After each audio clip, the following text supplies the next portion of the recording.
we've grown up enough to realize that the old way is not working the way it used to. Yes, it's not. And I can spout figures about the caravans, or we can talk about Jesse Smollett or the Mueller, but clearly they're all situations where we're seeing that the old way isn't working. And last week on the show, SOTU said something very provocative. They hung a hook out to see if we'd catch anything. And I'd like to get to that. SOTU is the Oversoul we've been working with for 25 years, and they have their own unique perspective on what's going on in this crucial moment.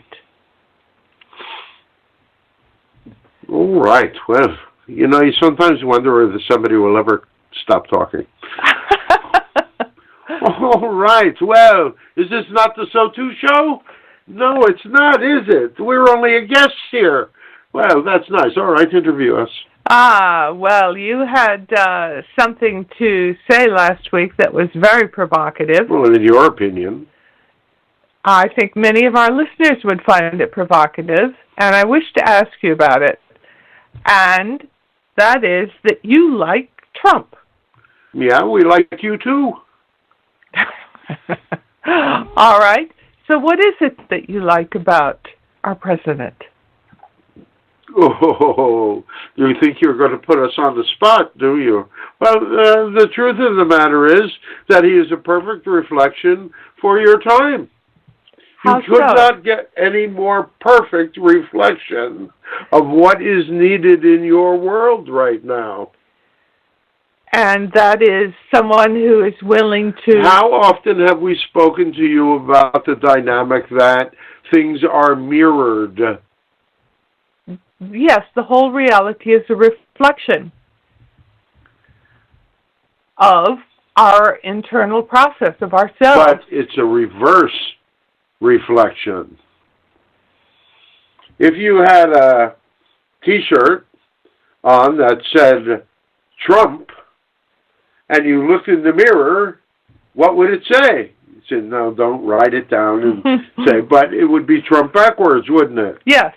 All right. Well, so if you're going to look at the reflection, you're going to see the reflection of Trump, your reality, and what is he? Well, he is a disruptor. Disruptor, exactly the word we were looking for. He is a disruptor. What is needed in your world? Look at the dynamic of the divine movement, the great dynamic of you being asked to identify yourselves as individuals and as a species, right? Yes. And so if this is the dynamic of the movement, you would say, what is the reflection? You would see the reflection of Mr. Trump, who is the disruptor, who is the dynamic, but is who, at the very same time, has a lot of flaws, has an ego bigger than Montana, and who, in many ways, really enjoys screwing with people's heads.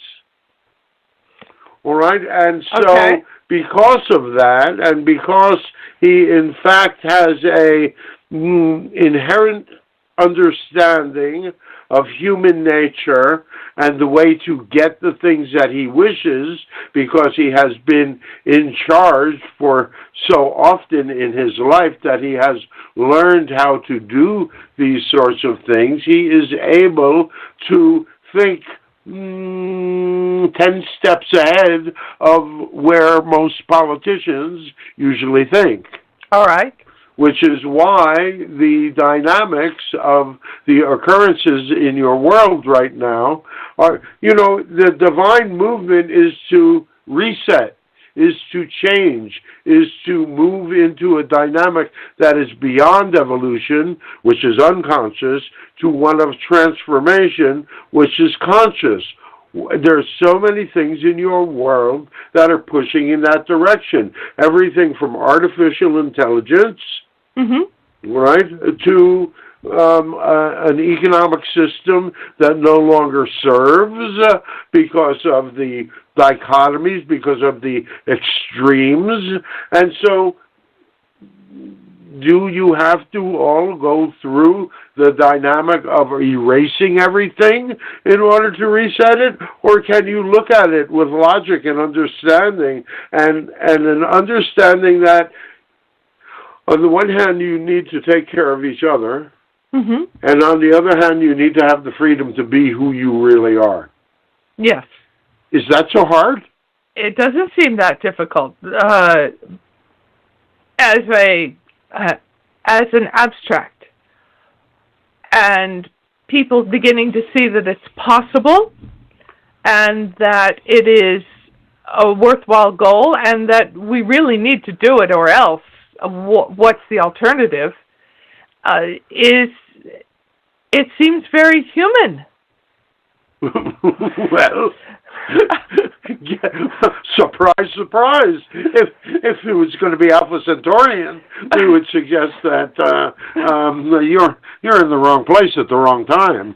All right. It seems very earthly human. Well, how can you be anything except what you are?